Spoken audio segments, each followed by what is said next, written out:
जी हाँ दोस्तों, नमस्कार। तो सबसे पहले मैं अपने सभी विद्वान साथियों को, विषय बहनों को, सभी प्रिय विद्यार्थीगण को जो हमारे कॉम्पिटिटिव एग्जाम की तैयारियां कर रहे हैं, उन सभी को जितेंद्र क्लासेस की इस ऑनलाइन कक्षा की तरफ से और मैं अपनी तरफ से आप सभी लोगों को अतल दिल की गहराइयों से स्वागत करता हूँ, साधुवाद देता हूँ, अभिनंदन करता हूँ, तहे दिल से स्वागत करता हूँ। प्रिय विद्यार्थीगण, आइए आज आपका भाई, आपका दोस्त हिंदी ग्रामर का बहुत ही चर्चित बिंदु लेकर आप सभी लोगों के सामने रूबरू मुखातिब हुआ है।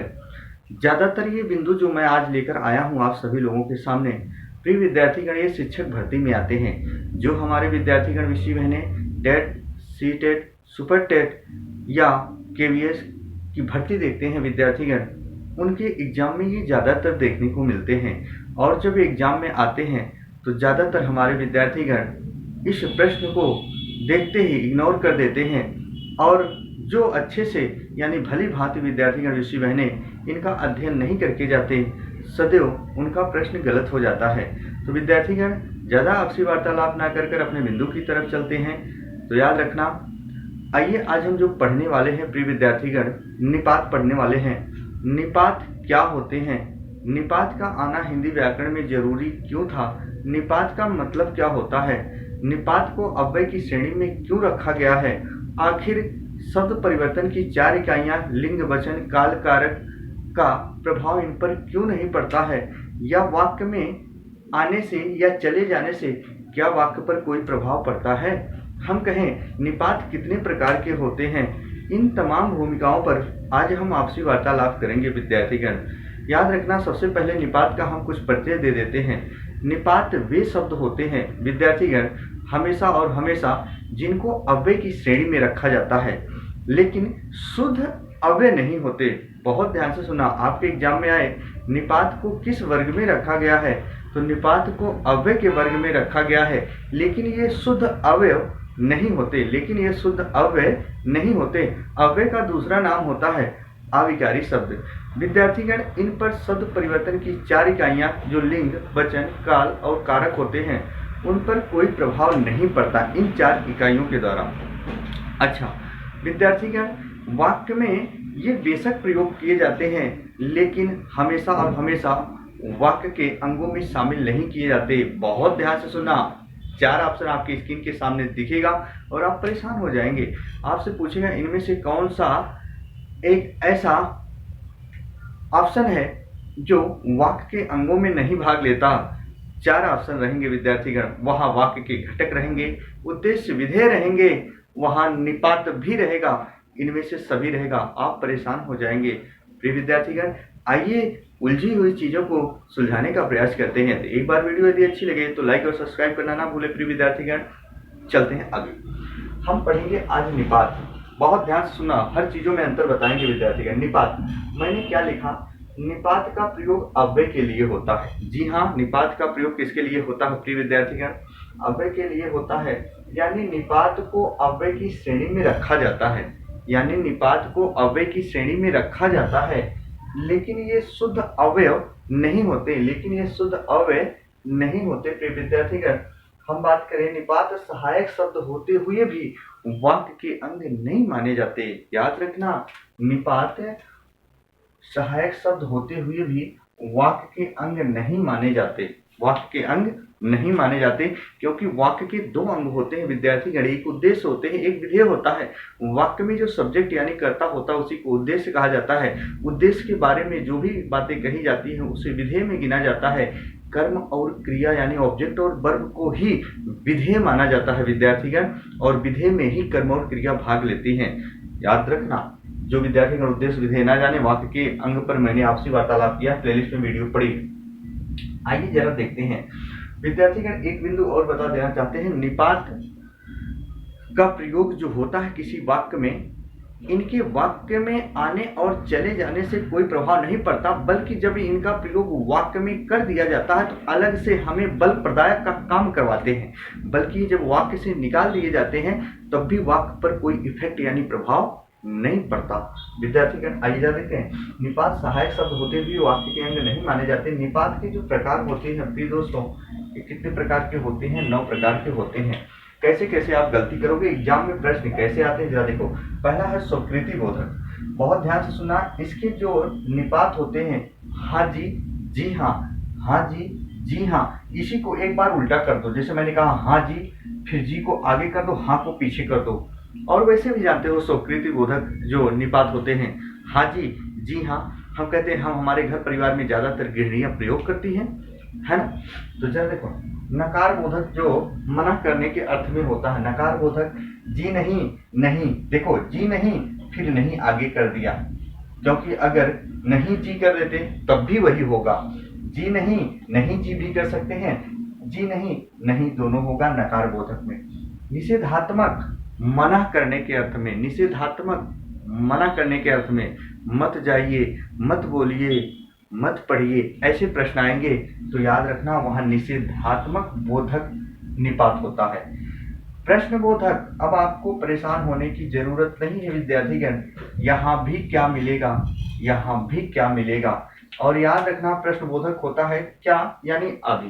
ध्यान सुना, यहाँ भी क्या मिलेगा, यहाँ भी क्या मिलेगा, आप कैसे दूर करोगे भ्रम। जो प्रश्न बोधक निपात होते हैं विद्यार्थीगण, हमेशा और हमेशा प्रश्न पूछने का भावार्थ प्रकट होगा। जैसे मैंने लिखा, जी हाँ आप, क्या आप सुन रहे हैं, बहुत ध्यान सुना, मैंने यहाँ एक वाक्य लिखा है इस भ्रम को दूर करने के लिए। ज्यादातर विद्यार्थीगण गलत कर देते हैं। इन आप में कैसे अंतर करोगे, प्रश्न बोधक और विस्मयादि बोधक में क्या क्या दोनों जो जगह है, दोनों जगह क्या है, तो क्या में कैसे अंतर करोगे। तो मैंने लिखा क्या आप सुन रहे हैं, तो विद्यार्थीगण ये क्या है, प्रश्न बोधक अव्यय है। क्या है, प्रश्न बोधक अव्यय वाले, प्रश्न बोधक अव्यय वाले क्या है विद्यार्थीगण, निपात है। जी हाँ, क्या है, प्रश्न बोधक अव्यय वाले निपात है। लेकिन आइए जरा, मैंने दिया विस्मयादि बोधक अव्यय में भी क्या काश आता है। हम कहते हैं काश तो मेरी परवाह करते तो मेरी जिंदगी संवर जाती, काश आया। विद्यार्थीगण याद रखना वो विस्मयादि बोधक निपात होंगे। लेकिन क्या जो आया है विस्मयादि बोधक में, हमेशा और हमेशा वाक्य में ये जो क्या आए, आश्चर्य का भाव, दुख का भाव, घृणा का भाव, वैराग का भाव प्रकट कराने चाहिए। जैसे क्या हो गया उनके साथ, तो यहाँ आश्चर्य होता है, क्या हो गया उनके साथ, ऐसे कहते हैं।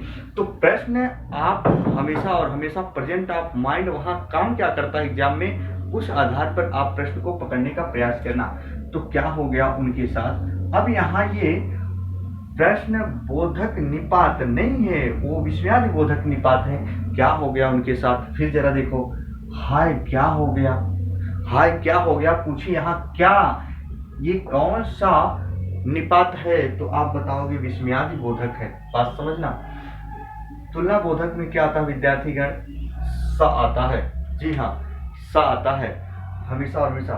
अवधारणा बोधक में विद्यार्थीगण क्या आता है, ठीक, करीब, लगभग, तकरीबन, है ना। अपने घर परिवार में भी ये प्रयोग करते हैं, ठीक, करीब, लगभग, तकरीबन। देखिए आठवां जो है आदर बोधक होता है, जी, हम कहते हैं जी बताइए कैसे हैं आप।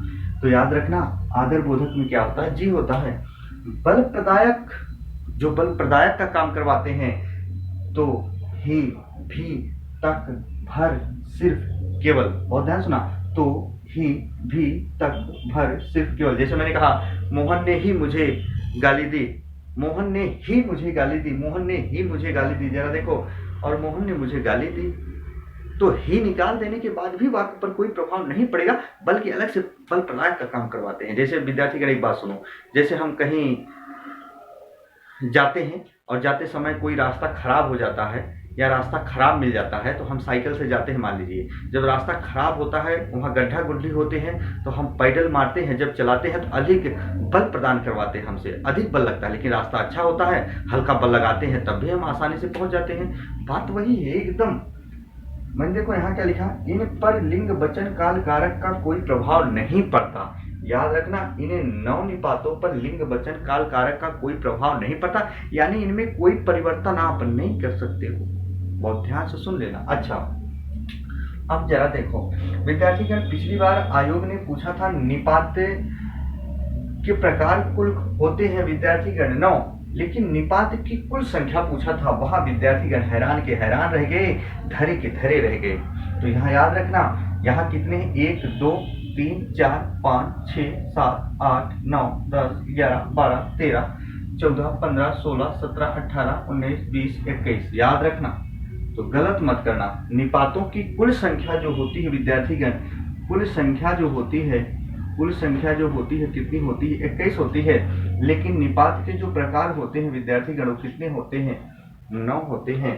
तो प्रिय विद्यार्थीगण हमेशा और हमेशा याद रखना। ऐसे भी आता है, जैसे मैंने यहाँ एक उदाहरण लिखा है, देखो जरा, इस बात को एक मूर्ख भी जानता है, इस बात को एक मूर्ख जानता है। तो याद रखना, अब जो ये भी आया ना विद्यार्थीगण, अलग से बल प्रदायक का काम करवाता है।